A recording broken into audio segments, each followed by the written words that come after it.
एक तो हमने लर्निंग ऑब्जेक्टिव 6 और 7 के असाइनमेंट डिस्कस करेंगे, क्वेश्चंस आपको दिए थे, और फिर इसके बाद फ्रेश कंसेप्ट स्टडी करेंगे, liability of partners and firm. ठीक है, 2 कंसेप्ट हमने स्टडी करने हैं। पहले असाइनमेंट डिस्कस कर लेते हैं, आई कैप की बुक की एग्जांपल्स और पास्ट पेपर के केस स्टडीज और क्वेश्चंस।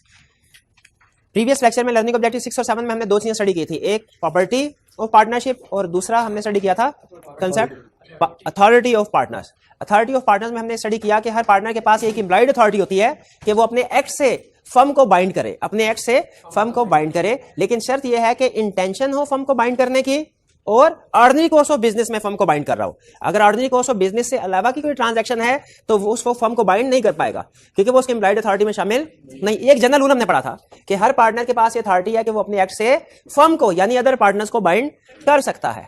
फिर इसके बाद हमने स्टडी किया कि कुछ पावर्स थी एम्प्लॉयड अथॉरिटी में और कुछ ट्रांजैक्शन ऐसी थी जो एम्प्लॉयड अथॉरिटी में शामिल नहीं है। तो हमने स्टडी किया कि जो एम्प्लॉयड अथॉरिटी में शामिल है पावर्स या ट्रांजैक्शन, वो कोई भी पार्टनर अपने एक्ट से उनके जरिए से फर्म को बाइंड कर सकता है, लेकिन जो ट्रांजैक्शंस थी रिस्ट्रिक्शन ऑन एम्प्लॉयड अथॉरिटी वाली कैटेगरी में, वो हमने स्टडी किया था कि रिस्ट्रिक्शन ऑन एम्प्लॉयड अथॉरिटी का मतलब क्या है कि कोई भी एक पार्टनर अगर इन ट्रांजैक्शंस में पड़ता है तो उससे फर्म बाइंड नहीं होगी, क्योंकि उसकी एम्प्लॉयड अथॉरिटी में शामिल नहीं है। ये दोनों तरह की लिस्ट आपको याद है ना? एक लिस्ट थी हमारी कि वो कौन कौन सी ट्रांजैक्शंस या इवेंट्स है जो पार्टनर्स की एम्प्लॉयड अथॉरिटी में शामिल है, और दूसरी लिस्ट थी कि वो कौन कौन सी ट्रांजैक्शंस है जो एम्प्लॉयड अथॉरिटी में शामिल नहीं है, उसे हमने नाम दिया था रिस्ट्रिक्शन ऑन एम्प्लॉयड अथॉरिटी। तो कोई भी पार्टनर अपने एक्ट से एम्प्लॉयड वाली जो लिस्ट है उस ट्रांजैक्शन में से कोई ट्रांजैक्शन करेगा तो फर्म बाइंड होगी, लेकिन जो अदर ट्रांजैक्शन रिस्ट्रिक्शन वाली करेगा तो फर्म बाइंड नहीं होगी। ये 2 लिस्ट थी, इनमें से एक लिस्ट रिप्रोडक्शन के क्वेश्चन के लिए अहम है और दूसरी लिस्ट केस स्टडी के लिए।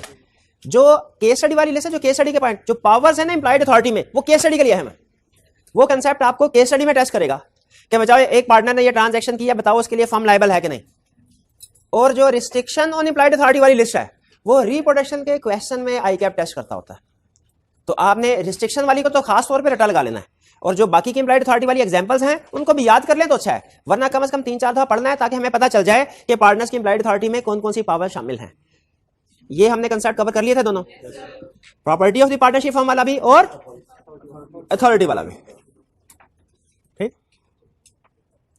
प्रॉपर्टी ऑफ द पार्टनर, कोई क्वेश्चन है तो पूछ लीजिए, कोई क्वेश्चन पूछना चाहें तो पूछ लीजिए, कोई क्वेश्चन नहीं पूछना? चलिए मेरा एक क्वेश्चन आपसे, सिर्फ एक question property of the partnership के कंसेप्ट में से। मेरा कंसेप्ट ये है, आपने बताना है कि सही है कि गलत। कंसेप्ट मेरा ये है कि अगर कोई, कैसे डिसाइड होगा कोई प्रॉपर्टी पार्टनरशिप फर्म की है कि नहीं? अगर वो लीगली फर्म के नाम पे है प्रॉपर्टी तो वो पार्टनरशिप फर्म की प्रॉपर्टी होगी, अगर वो लीगली उसके नाम पे नहीं है तो वो फर्म की पार्टनरशिप की प्रॉपर्टी नहीं होगी। बताइए क्या मेरा कंसेप्ट ठीक है? कितने स्टूडेंट्स का ख्याल है ये कंसेप्ट ठीक है, और कितनों का ख्याल है गलत है? और बाकियों का क्या ख्याल है? आपका क्या ख्याल है? आपका क्या कोई ख्याल नहीं है? हाँ भाई, आपका क्या ख्याल है? कुछ भी नहीं। क्या करेंगे जिंदगी में? कुछ भी नहीं। याद रखिए, लीगल टाइटल इस चीज को डिसाइड नहीं करता कि कोई प्रॉपर्टी फर्म की प्रॉपर्टी है कि नहीं। आप प्रॉपर्टी ऑफ द फर्म के 3-4 पॉइंट्स अपने सामने रख लें, उनमें कहीं पे उसने ये नहीं लिखा कि लीगल टाइटल की बेस पर डिसाइड होगा कि कोई प्रॉपर्टी फर्म की प्रॉपर्टी है कि नहीं, बल्कि वो हमें रूल देता है। अगर इनिशियली ब्रॉट इनटू बिजनेस है, पार्टनरशिप प्रॉपर्टी है, और अगर सब्सिक्वेंटली परचेज्ड बाय फर्म या परचेज फॉर द फर्म, इसका मतलब है अगर फर्ज कीजिए कोई हम व्हीकल लेके आए, इसलिए क्वेश्चन में सिर्फ इतना कहता है पार्टनर ए व्हीकल लेके आया for the use in business, for the use in business, तो इसका मतलब क्या है? For the firm. ये प्रॉपर्टी परचेज, ये भी फर्म की प्रॉपर्टी होगी। ठीक है, और अगर फर्म के पैसों से प्रॉपर्टी खरीदी गई है, चाहे वो किसी पार्टनर ए के नाम पे है, लेकिन फर्म के पैसों से खरीदी गई है, प्रॉपर्टी ऑफ द फर्म होगी। कंसेप्ट समझ आया? तो इसके साथ चाहे लिख लें, खास तौर पे legal ownership, legal title matter नहीं करता ये डिसाइड करने में क्योंकि प्रॉपर्टी फर्म प्रॉपर्टी है कि नहीं। वो डेफिनेशन डिसाइड करेगी, डेफिनेशन फैसला करेगी क्योंकि प्रॉपर्टी पार्टनरशिप प्रॉपर्टी है कि नहीं। अब हमने कंसेप्ट स्टडी कर लिया था, केस स्टडी डिस्कस नहीं की थी, एग्जांपल डिस्कस नहीं की थी। डिस्कशन करें, स्टार्ट? तैयार है? चलिए। अच्छा, ऐसा कीजिए कि बुक्स वगैरह कर दे बंद, ताकि कोई जरूरत पड़े तो दरमियान में कोई पेन वगैरह रख ले, जरूरत पड़े कोई अहम चीज नोट करनी है तो वो कर लें, वरना डिस्कशन में पार्टिसिपेट करें। जी, पहला question, Maqbool, Rufi and Sham are the partners in Zishan builders, a firm engaged in the business of constructing industrial or residential projects in Balochistan. Rufi intends to acquire a plot of land for the firm with his own money. Rufi intends to acquire a plot of land for the firm with his own money. यहां तक मुझे ये लगा कि जब वो ये land खरीद लेगा, ये क्या बनेगी, फर्म प्रॉपर्टी बनेगी कि उसकी अपनी फर्म, क्योंकि इसने लिखा हुआ है फॉर द फर्म, ठीक है, फॉर द फर्म लिखा। लेकिन आगे चल के देखते हैं, रिक्वायरमेंट में हो सकता है कोई और चीज पूछ ले, लेकिन मुझे चूंकि रिक्वायरमेंट नहीं पता, मैं अपना एनालिसिस कर रहा हूं इन्फॉर्मेशन का। However, he is not certain whether the plot would be considered as partnership property। लेकिन वो सर्टन नहीं है कि ये प्लॉट पार्टनरशिप प्रॉपर्टी कंसीडर होगा कि नहीं होगा। Under the provision of Partnership Act 1930, advise Rufi as what is considered to be included in the partnership property and how it is to be applied। दो question पूछ रहा है, what is considered to be partnership property, किसको हम partnership property consider करेंगे? जी मेरे भाई बताइए, पार्टनरशिप प्रॉपर्टी किसको कंसीडर करेंगे? जी बताइए, हाँ जी आप बताइए। जो प्रॉपर्टी फर्म के लिए बाय की गई या फर्म ने बाय की, स्टार्ट से नहीं, आपने initially brought into common stock of business. Initially brought का लफ्ज है, इनिशियली बॉट का वर्ड नहीं है, क्योंकि ओनर हो सकता है कि अपने घर से एसेट ले आए, ब्रॉट इनटू बिजनेस, फिर उसके बाद या उसमें कोई इंटरेस्ट, राइट और interest in the property so brought, फिर उसके बाद प्रॉपर्टी परचेज बाय फर्म और for the firm including goodwill, और फिर आखिरी लाइन क्या थी, any property purchase with the money of partnership is deemed to be partnership property. Firm के पैसे से जो प्रॉपर्टी खरीदेंगे पार्टनरशिप प्रॉपर्टी है। आगे क्या लिखा था, अनलेस कॉन्ट्रेरी इज प्रूव्ड, और कॉन्ट्रेरी का मतलब क्या है, अगर इरादा कुछ और था, कुछ और था, शाबाश। तो यहां पे हमने डेफिनेशन छाप दी, कोई इशू तो नहीं है। How it is to be applied, applied का मतलब इसकी कैसे एलोकेशन होगी, एलोकेट कैसे होती है? जो पार्टनरशिप प्रॉपर्टी होती है ना, वो सारे पार्टनर्स में डिस्ट्रीब्यूट होती है। उसकी अगर वैल्यू बढ़ी है तो जो प्रॉफिट होगा वो भी सारे पार्टनर में डिस्ट्रीब्यूट होगा। लेकिन जो इंडिविजुअल प्रॉपर्टी होती है वो सारे फर्म के पार्टनर्स में डिस्ट्रीब्यूट, वो इंडिविजुअल तक रहती है। उसमें जो मुनाफा भी होगा वो किसका होगा, इंडिविजुअल का। क्लियर हो गया how it is to be applied? आगे चलते हैं। 43 state whether in following cases property is firm property और इंडिविजुअल प्रॉपर्टी। अब आपका कंसेप्ट टेस्ट कर रहा है, एग्जाम में ये क्वेश्चन नहीं आएगा, लेकिन इस क्वेश्चन की बेस पे केस स्टडी बनाएगा जिसमें यही कंसेप्ट होगा। यानी part of the case study इस कंसेप्ट पे बेस कर रहा होगा, जिसमें आपने डिसाइड करना होगा कि ये पार्टनरशिप प्रॉपर्टी बनी कि नहीं बनी।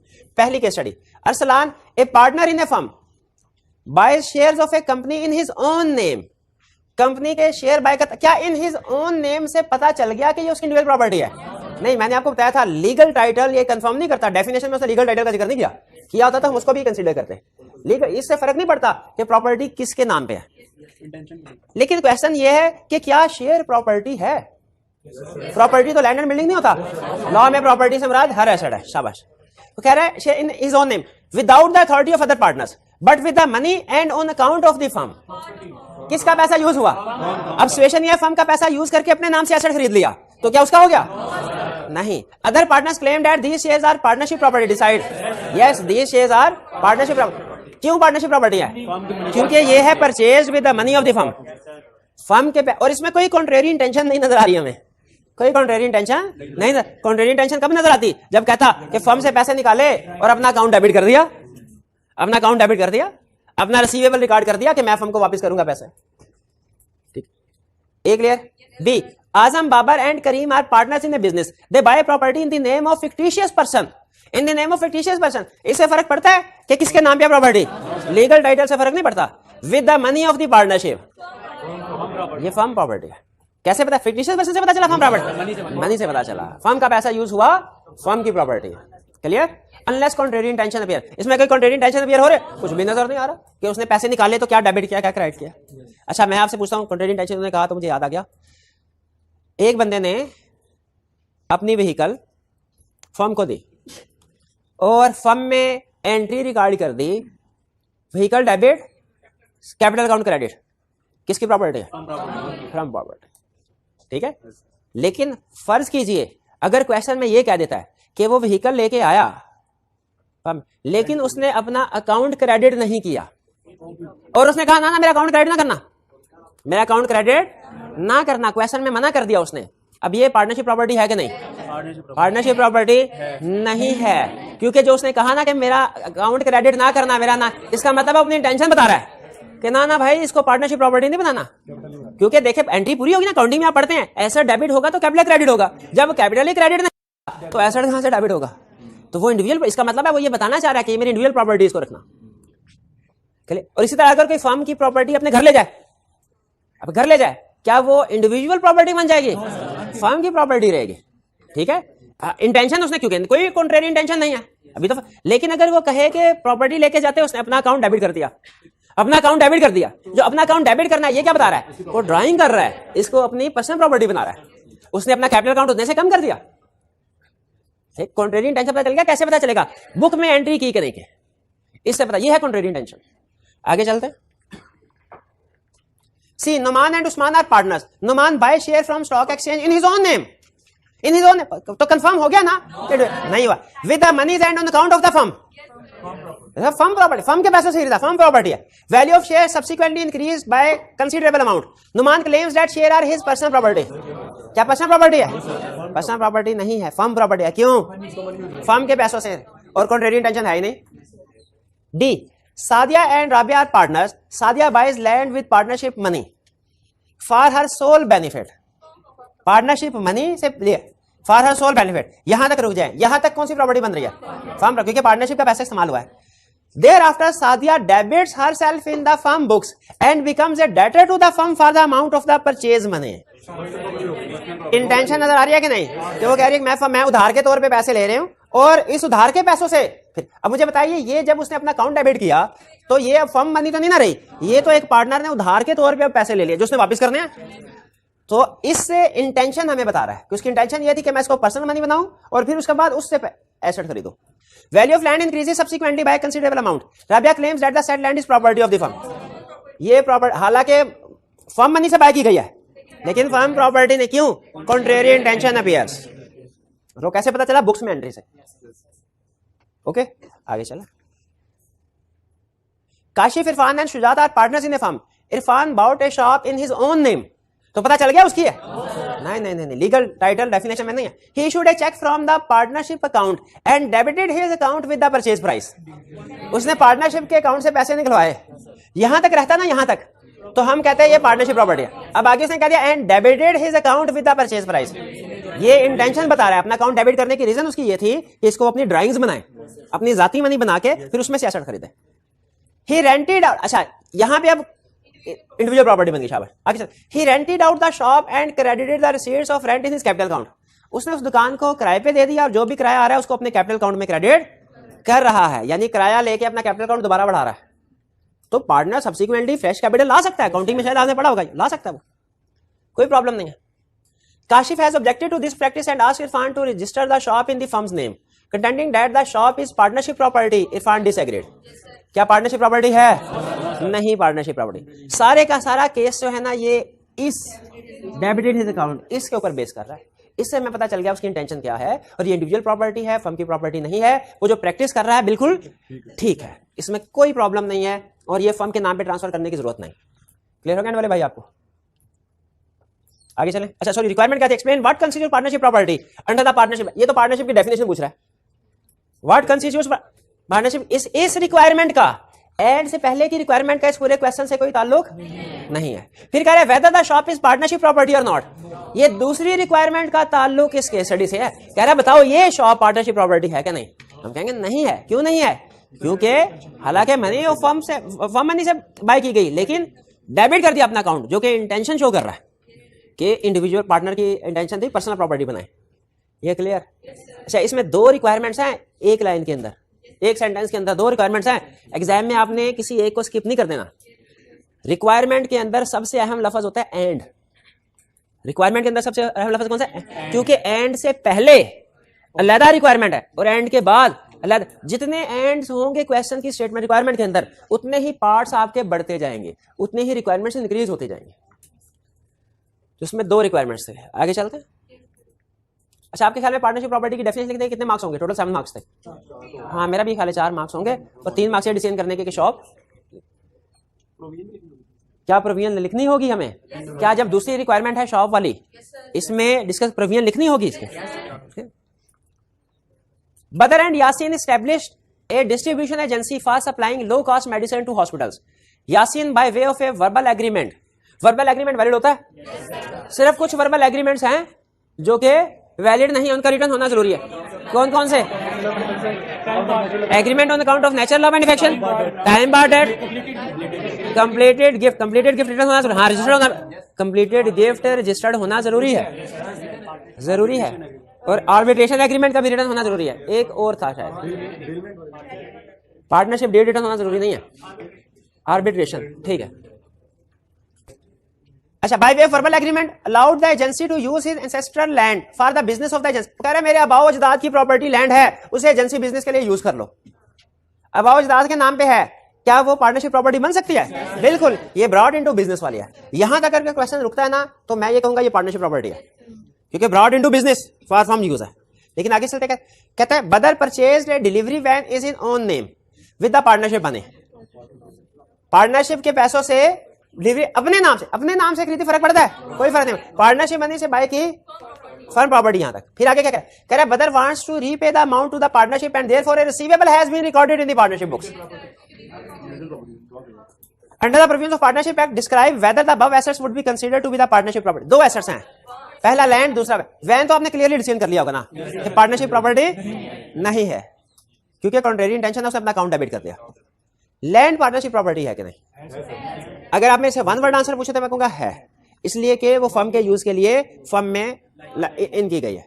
लेकिन ज्यादा बेहतर है हम दोनों तरफ से क्वेश्चन को कवर कर रहे हैं कि हम देखेंगे कि इसने पार्टनरशिप में अपना अकाउंट क्रेडिट किया कि नहीं किया। अगर इसने अपना अकाउंट क्रेडिट, यासीन ने अपना अकाउंट क्रेडिट कर दिया तो कंफर्म है ये फर्म प्रॉपर्टी है। और अगर यासीन ने अपना अकाउंट क्रेडिट नहीं किया तो इंडिविजुअल प्रॉपर्टी है। भाई समझ आएगा नहीं है? यहां तो ऑप्शन, पहली ऑप्शन है आप एक ही एंगल से क्वेश्चन को सॉल्व करें कि चूंकि फर्म के यूज के लिए एसेट लेके आया गया, ये फर्म की प्रॉपर्टी है। ये समझ आ गई?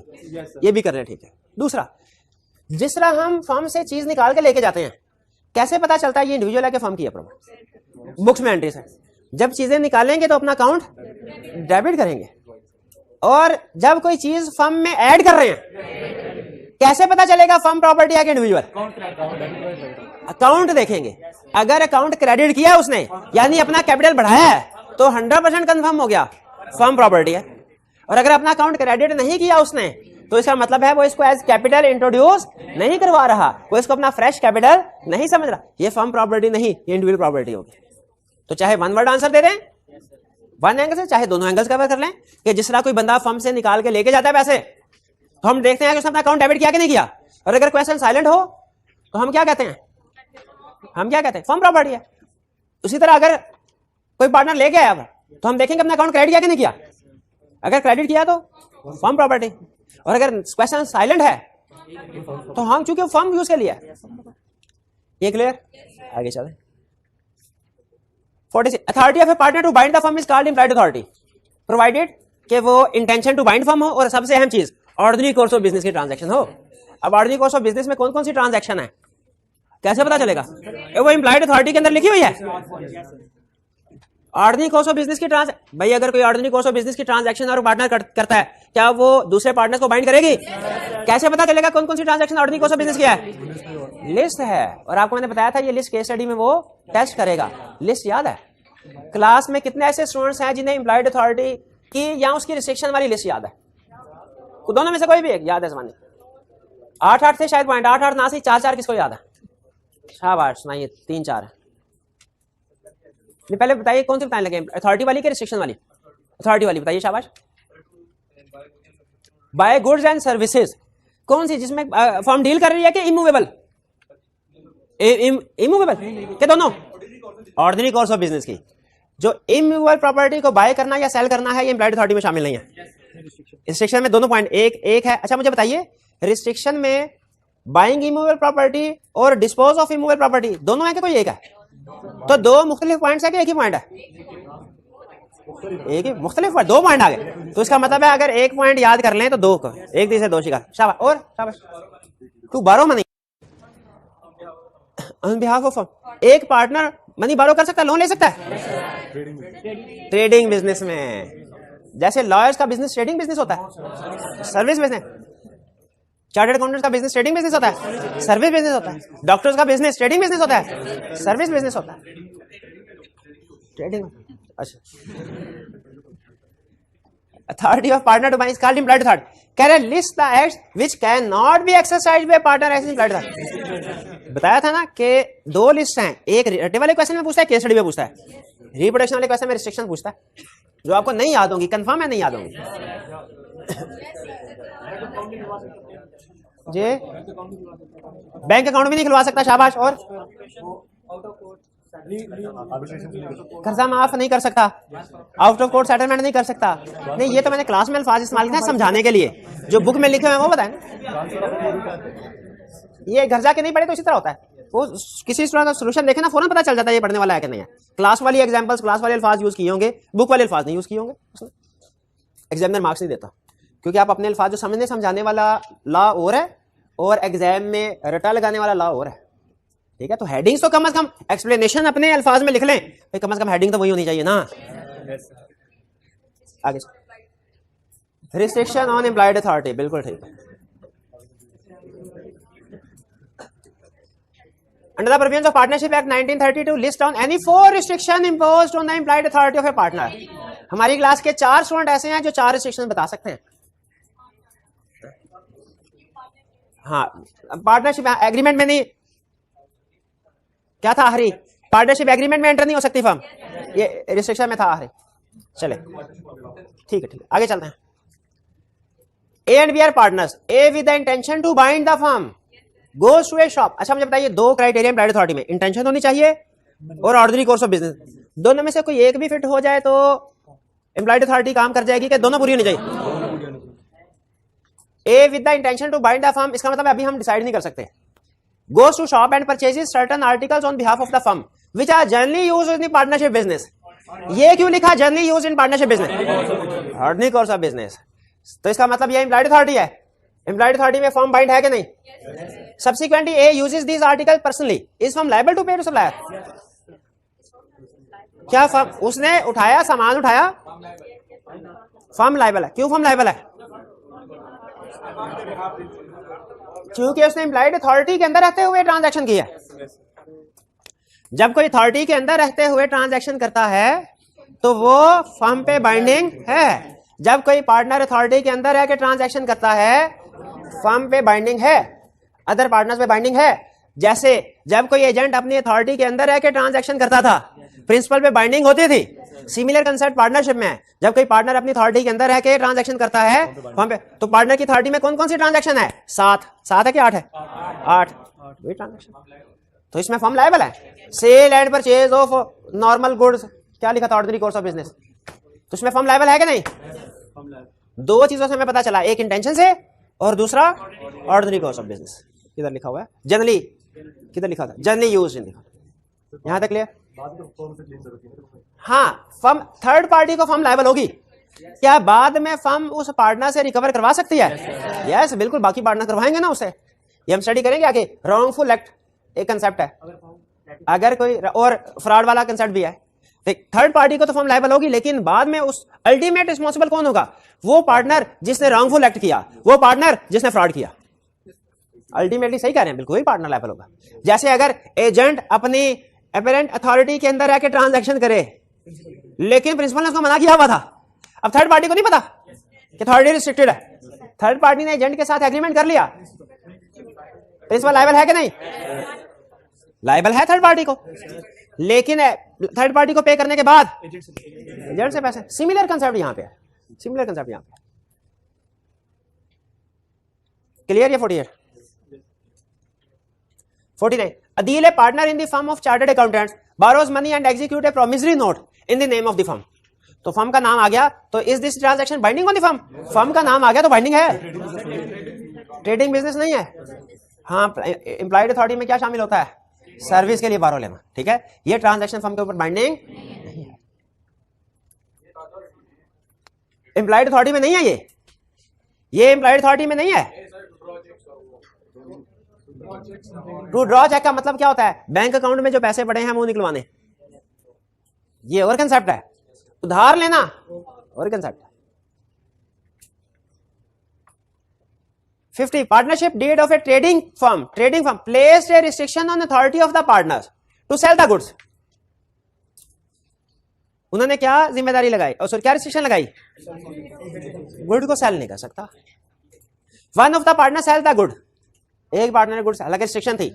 इस transaction binding on the firm. पहली चीज मुझे बताइए, एक मिनट हरे, क्या किसी पार्टनर की अथॉरिटी को रिस्ट्रिक्ट किया जा सकता है, जिस तरह किसी एजेंट की अथॉरिटी को रिस्ट्रिक्ट किया जा सकता है, पार्टनर की अथॉरिटी को भी रिस्ट्रिक्ट किया जा सकता है।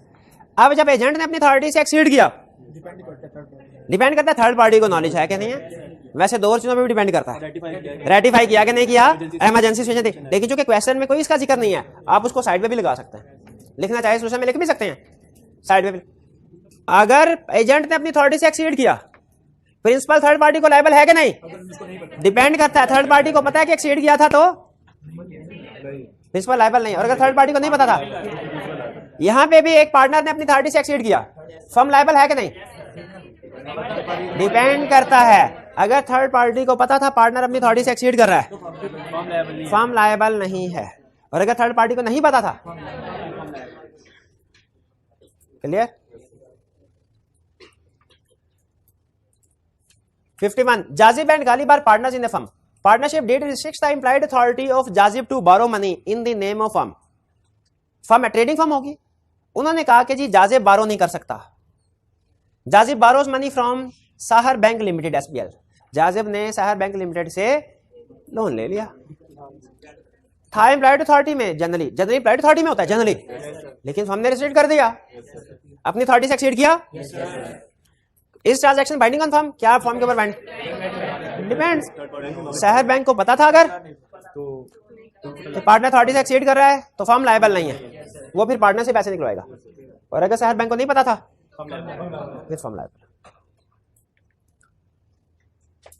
Naima and Raima are partners in a cloth business.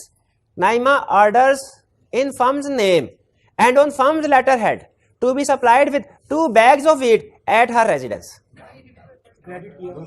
Intention है, देखिए उसने फर्म का नाम इस्तेमाल किया, फर्म का लेटर हेड यूज किया, इंटेंशन है उसकी बाइंड करना फर्म को। लेकिन क्या ये ट्रांजैक्शन आर्टिकल ऑफ बिजनेस है? ऊपर क्लॉथ बिजनेस कह रहा है, ये बैग्स ऑफ वेट कह रहा है, और फिर आगे फर्दर, हालांकि इससे ज्यादा फर्क नहीं पड़ता, लेकिन हमारा यकीन मजीद पुख्ता हो जाता है। कैसे? हालांकि केस इधर ही सॉल्व हो गया था, वीट पे ordinary cost of business transaction नहीं है, फर्म बाइंडिंग में। कमर्शियल ट्रांजैक्शन रेजिडेंस में नहीं होती बिल्कुल, लेकिन असल जो कंक्लूजन में पहुंचे ना, रेजिडेंस की वजह से नहीं पहुंचे, वीट की वजह से, क्योंकि हो सकता है आगे की स्टडी उसमें रेजिडेंस का जिक्र ही ना करे, आप ढूंढते रहे, आप कहें रेजिडेंस नहीं है, चलो ठीक है वैलिड है। आपको पता होना चाहिए केस में किस लफ्ज से हम कंक्लूजन में पहुंचे। 53 Imran and Kamran are working in partnership as chartered accountants. Chartered accountant sir, trading तो नहीं। Sajid gives ₹90,000 to Imran for investment in some good security. तो चार्टर्ड अकाउंटेंट से ब्रोकर का काम भी करते हैं, ब्रोकरेज हाउस का काम करते हैं chartered accountant?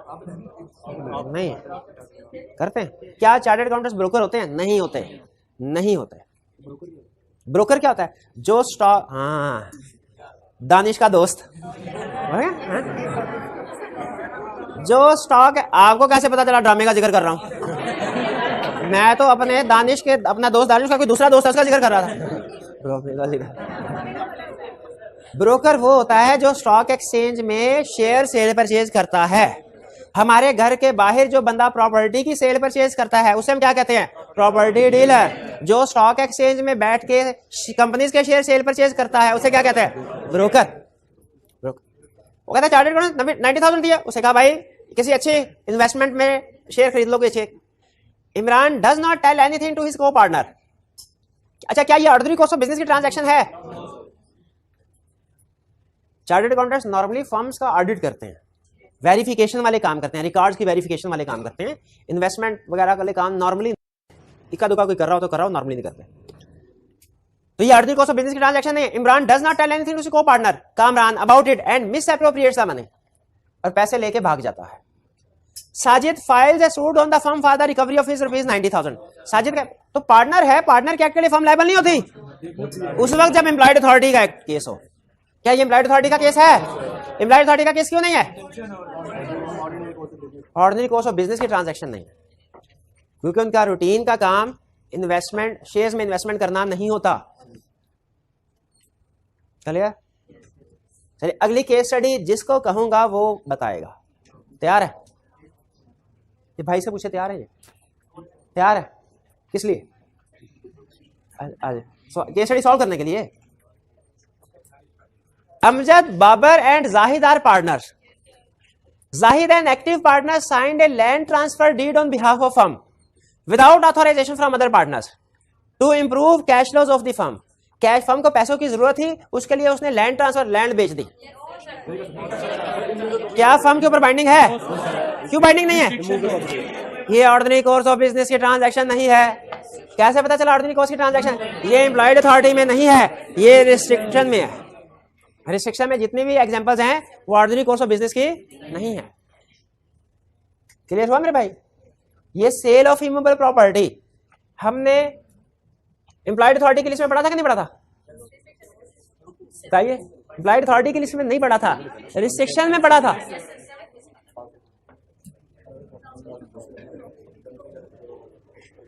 Sahir and Sarim are lawyers who have entered into a partnership, namely SS Associates. अच्छी बात, सर्विस सेक्टर, ट्रेडिंग नहीं है, वकील है. Noreen approached SS Associates for a property dispute case. Property dispute case ordinary course of business की transaction है कि नहीं? अच्छा बताइए, अगर इसमें फर्ज कीजिए, अब यहां मैं अपना केस ऐड कर रहा हूं थोड़ी देर के लिए, अगर इसमें ए सारिम वो उससे एडवांस फीस लेके तो उसको मिस अप्रोप्रिएट कर देता है, फर्म लायबल है कि नहीं? लायबल है, क्योंकि ऑर्डिनरी कोर्स ऑफ बिजनेस की ट्रांजैक्शन है. कैसे पता चला? एम्प्लॉयड अथॉरिटी में लिखी है. लेकिन यहां पे ये नहीं कह रहा, कह रहे डिस्प्यूट के. However after seeing Sarim's capability, उसने सारिम की सलाहियतें देखी. Noreen gave rupees 2.5 lakh to Sarim for investment in stocks and bonds at his discretion on her behalf. उसने कहा ये 2.5 लाख पकड़े और मेरे बिहाफ पे स्टॉक एक्सचेंज में इन्वेस्टमेंट कर दें. ऑर्डिनरी कोर्स ऑफ बिजनेस की ट्रांजैक्शन है. क्यों? वकील स्टॉक एक्सचेंज में भी इन्वेस्टमेंट नहीं करते, ना चार्टर्ड अकाउंटेंट्स करते हैं, ना वकील करते हैं, ये ब्रोकर करते हैं. ऑर्डिनरी कोर्स ऑफ बिजनेस की ट्रांजैक्शन नहीं है. अच्छा, अब आगे सारिम ने क्या किया? Sarim hid the said fact from Sahir and used the money to meet his personal needs. उसने दूसरे पार्टनर से छुपाया और अपने जाती हराजात पूरे किए. Subsequently Noreen filed a suit on the firm for the recovery of rupees 2.5 lakh. Reason out the validity of suit filed by Noreen. Noreen अपने सूट में केस में कामयाब हो जाएगी. क्यों? बाइंडिंग फर्म पे नहीं है. क्यों नहीं है? ऑर्डिनरी कोर्स ऑफ बिजनेस की ट्रांजैक्शन नहीं थी, ये उसकी एम्प्लॉयड अथॉरिटी में नहीं.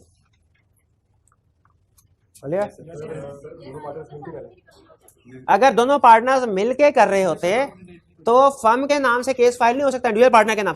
जैसे अगर नोरीन ने ये केस फाइल किया होता ना, किसके खिलाफ? सारिम के खिलाफ, इंडिविजुअल कैपेसिटी में, फिर नोरीन सक्सेसफुल हो जाती. फर्म लायबल नहीं है पे करने के लिए, क्योंकि वो उसका ऑर्डिनरी कोर्स ऑफ बिजनेस की ट्रांजैक्शन ही नहीं है. Taqi Saqib and Abrar are partners in a trading firm. Trading firm किस लिए बताया होगा आपके ख्याल में? ट्रेडिंग फर्म बाहरों वाले. By an agreement among themselves, they decided that no partner shall have the authority to buy or sell goods beyond the limit of rupees 20,000 without the consent of other partners. 20,000 से ज्यादा कोई partner by cell नहीं कर सकता. Ignorant of this restriction, इसका क्या मतलब होता है? कि पता नहीं था. किसको पता नहीं था? वाजिद को. Wajid did not know restriction. Wajid sold goods worth rupees 45,000 to Saqib who did not consult with other partners. कौन सा वाला केस है? Partner exceeded his authority. Partner, in view of the previous partnership, and explain whether the firm and its partners are liable to Wajid under the above circumstances. Wajid ने साकिब को चीजें बेच दी, क्या firm liable है? कैसे लायबल? पार्टनर ने अपनी authority से एक्सीड किया, तो डिपेंड करता है थर्ड पार्टी को नॉलेज था कि नहीं था. यहां पे चूंकि नॉलेज नहीं था, इसलिए फर्म लायबल है. अगर थर्ड पार्टी को पता होता पार्टनर अपनी अथॉरिटी से एक्सीड करे, स्टिल ट्रांजैक्शन करते, फर्म लायबल नहीं होती, फिर पार्टनर इंडिविजुअल कैपेसिटी में लायबल होता. थैंक्स. नहीं बस नहीं, अभी 20 मिनट पड़े, खुदा का खौफ करें. 20 मिनट, आप 2-3 मिनट की ब्रेक कर लें. हाँ, तो पास कर दीजिए जी. अब हम अपने फ्रेश कंसेप्ट की तरफ चलते हैं. स्टडी करने जा रहे हैं हम liability of partners and firm. अच्छा, इससे पहले हमने कंसेप्ट स्टडी किया था authority of rights and liabilities of partner था कि rights and duties of partner था. तो ड्यूटी का मतलब लायबिलिटी होता है तकरीबन. तो जब ड्यूटी या लायबिलिटी का कंसेप्ट पढ़ लिया, यहां में तो दोबारा क्यों आ रहा है? ये थर्ड पार्ट, वो उनके आपस के राइट्स एंड ड्यूटीज थे. ये अब हम स्टडी करने जा रहे हैं कि कोई पार्टनर और फर्म और पार्टनर के थर्ड पार्टी के साथ क्या लायबिलिटीज या ड्यूटीज है, थर्ड पार्टी के पॉइंट ऑफ व्यू से स्टडी कर. अच्छा, एक तो कंसेप्ट ये स्टडी करेंगे, liability of partners and firm, liability towards each other, नहीं नहीं नहीं नहीं, towards third parties, liability of partners and firm towards third party. Third party के साथ क्या होगा ये स्टडी करेंगे। ये आप पहले केस स्टडी में सीख चुके हैं, सारी चीजें सीख चुके हैं, सिर्फ मैंने आपको रिप्रोडक्शन के क्वेश्चन के लिए तैयार करवाना है, वरना केस स्टडी में ये कंसेप्ट आप यूज कर चुके हैं। हाँ, जो एक और कंसेप्ट आपने केस स्टडी में यूज नहीं किया वो है effect of notices and representation. Effect of notices and representation, ये क्या कंसेप्ट है? वापडा ने बिल भेजा, 3 पार्टनर एबीसी, पार्टनर ए ने बिल को पढ़ा, अपने पास रख लिया, बिल पे करना भूल गया, अगले महीने सरचार्ज लग के बिल आ गया दोबारा। पार्टनर बी और सी ने वापडा के खिलाफ केस कर दिया कि हमें क्यों आपने बिल भेजा, हमें तो आपने बताया ही नहीं कि बिल है, पिछले महीने का देखना, हमें तो कोई बिल वसूल नहीं हुआ। वापडा वालों ने कहा भाईजान हमने बिल आपको सेंड कर दिया था, वहां पे आपका पार्टनर ए बैठा था, उसने बिल वसूल कर लिया। तो पार्टनर बी और सी ने कहा भाई हमें तो नहीं ना भेजा बिल, ठीक है, तो आपको चाहिए था हमें भी बिल भेजते। मुझे ये बताइए, अगर कोई फर्म के साथ कम्युनिकेशन करनी है तो हर पार्टनर के साथ अलग-अलग कम्युनिकेशन की जाएगी या किसी एक पार्टनर को भी कम्युनिकेट कर दिया? किसी एक पार्टनर को भी कम्युनिकेट कर दिया तो समझा जाएगा फर्म को कम्युनिकेशन हो गई, प्रोवाइडेड एक्टिव पार्टनर हो, शाबाश। और भी चीजें हैं, लेकिन कंसेप्ट ये स्टडी करेंगे। यह है नोटिस रिसीव्ड, कि कब यह समझा जाएगा कि कोई नोटिस जो एक पार्टनर ने रिसीव किया है वो रिसीव्ड बाय फर्म है, वो फर्म ने रिसीव किया। और दूसरा, अगर कोई पार्टनर रिप्रेजेंटेशन देता है, रिप्रेजेंटेशन किसको कहते हैं? स्टेटमेंट को। पढ़ा था नहीं से पहले, अगर कोई एजेंट अपने आप को रिप्रेजेंट करे कि मैं किसी दूसरे का एजेंट, स्टॉपल का रूल, अगर कोई माइनर रिप्रेजेंट करे अपने आप को कि मैं मेजर हूं, यह है रिप्रेजेंटेशन, स्टॉपल। अगर कोई पर्सन जो पार्टनर नहीं है अपने आप को रिप्रेजेंट करे मैं पार्टनर हूं, तो स्टॉपल। अच्छा, आप मुझे यह बताएं कि रिप्रेजेंट करने के 3 मैंने एग्जांपल्स आपको बताई हैं, एक माइनर वाली, एक एजेंट वाली, एक पार्टनर। इन 3 में से एक केस ऐसा है जिसपे रूल ऑफ स्टॉपल अप्लाई नहीं होता, यानी वो रिप्रेजेंटेशन दे के उसके बाद भी मुकर सकता है, माइनर वाला। याद ना, माइनर अगर कहता है मुझे लोन दो, मैं मेजर हूं, उसको लोन दिया जाता है, बाद में कहता नहीं मैं तो झूठ बोल रहा था, मैं तो माइनर हूं, तो उसको पकड़ा जाएगा, लोन निकल रहा है? नहीं।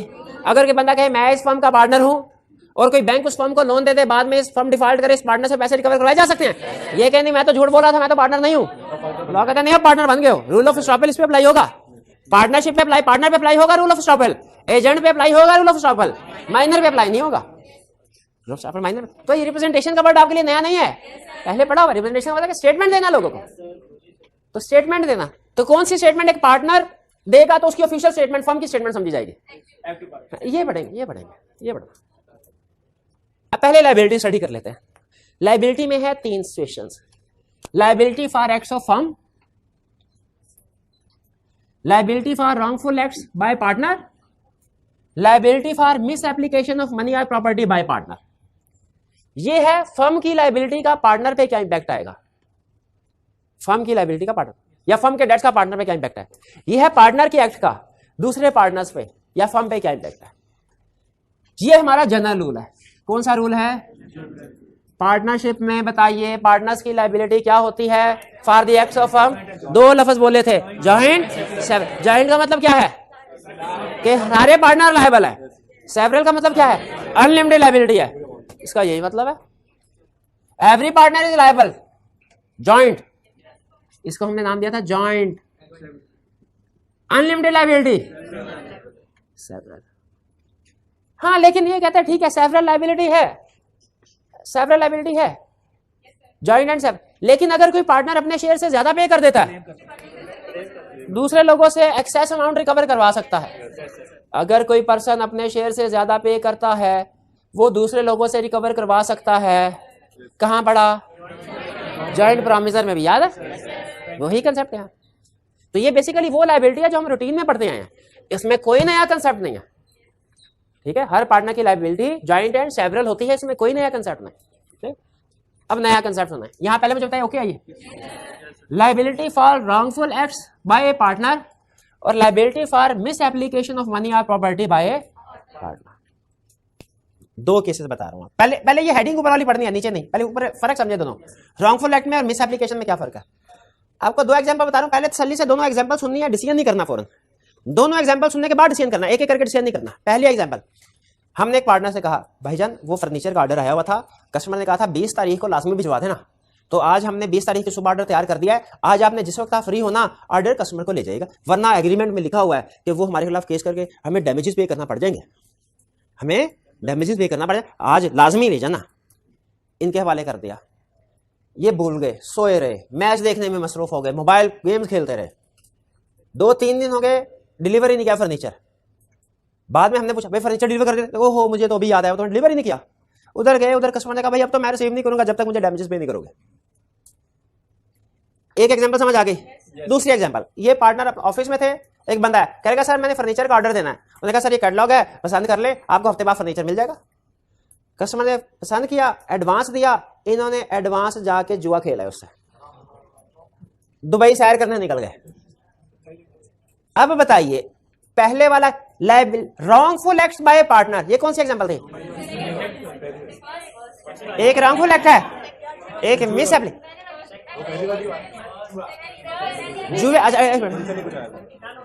जुए, जो थी सैर करने निकल गए, जुआ खेलने निकल गए, miss application of money. Miss application का मतलब मिस यूज है, मिस एप्लीकेशन के साथ निकले मिस यूज। आपने किसी पार्टनर ने थर्ड पार्टी के पैसों का मिस यूज किया,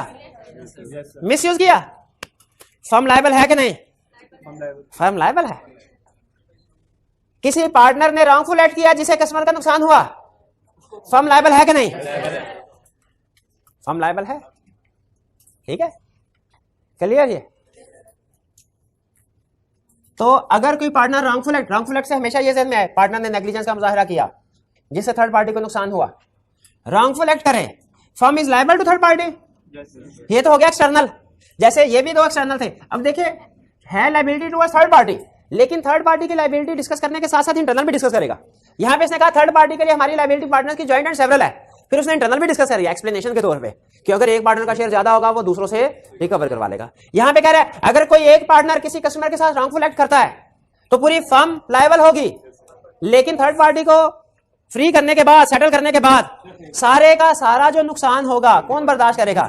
गिल्टी, रॉन्ग डूअर, जिसने गलती की थी। अगर कस्टमर के पैसे कोई पार्टनर मिस एप्रोप्रिएट करता है, मिस एप्लीकेशन, मिस यूज कह ले, मिस एप्रोप्रिएट कह ले, एक ही बात है। अगर कस्टमर के पैसे, कस्टमर के एसेट्स को कोई मिस एप्रोप्रिएट, मिस यूज करता है तो बताइए कौन लायबल है? फर्म लायबल है थर्ड पार्टी को। अच्छा, इसमें पता नहीं क्यों लेकिन दो केसेस हमें बताता है, दो। पहला, वो कहता है पार्टनर दुकान पे बैठा है, कस्टमर आया और इसने कस्टमर से एडवांस पकड़ा। मिस्टर ए फ्रॉडिया है, मिस्टर बी और सी जेन्युइन पार्टनर है, 19%। मिस्टर ए बैठा था, मिस्टर ए को एडवांस दिया, मिस्टर ए ने रसीद काट दी और एडवांस अपनी जेब में रख के निकल गया। ये भी यही केस है दुबई, ये भी यही केस है। ठीक है, ये भी miss application of customer money है ना। दूसरा केस, ए घर बैठा था, बी सी दुकान पे बैठे थे, सारा दिन कस्टमर से एडवांस रिसीव करके दुकान में दराज में रखते रहे बी और सी। शाम को ए आया, बी और सी नमाज पढ़ने के लिए गए, पीछे से ए ने दराज खोला, सारे पैसे निकाल के फिर दुबई, फिर दुबई। दोनों में देखे सिचुएशन सिमिलर है। कैसे? मिस एप्रोप्रिएशन है किसकी? मनी और property of third party by a partner. फर्क बजाहिर कोई नहीं है, एक ही चीज है, लेकिन उसने दो एग्जांपल देके समझाया। हमने कहा भी दो एग्जांपल डिस्कस कर लेंगे। तो मुझे ये बताइए, बाकी के पार्टनर आए जब वापस और कस्टमर आ जाए तो कस्टमर को कहे भाईजान आपने जो पैसे लिए थे ना हमारा पार्टनर लेके भाग गया, अब आप दोबारा एडवांस दे, दोबारा एडवांस देगा? नहीं देगा।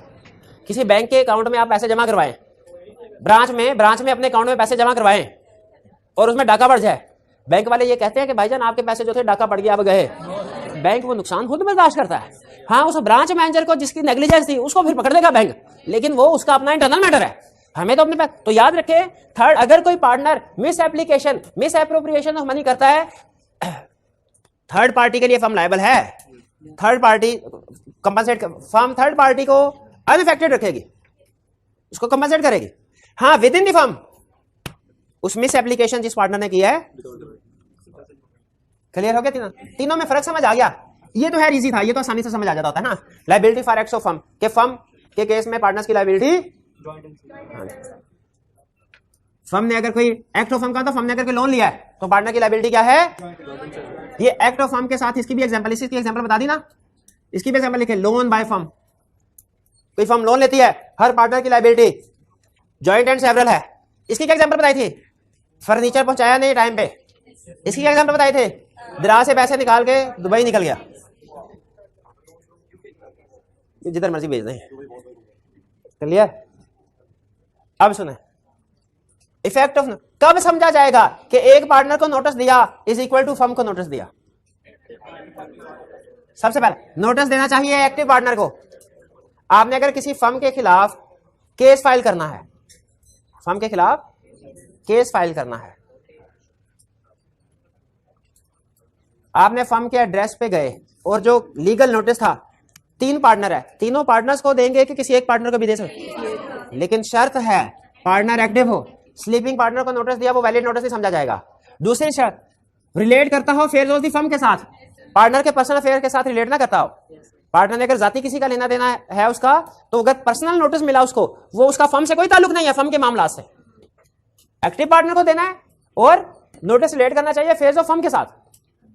और तीसरा, not related to fraud of partner. जिसने फ्रॉड किया है उसी को नोटिस नहीं दे देना।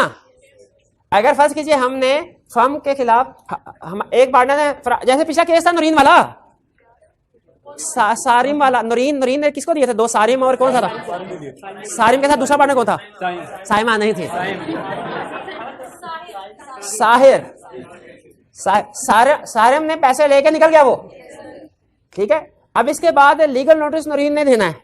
अब उसने वो लीगल नोटिस सारिम को दे दिया और कहा साहिर को दे देना।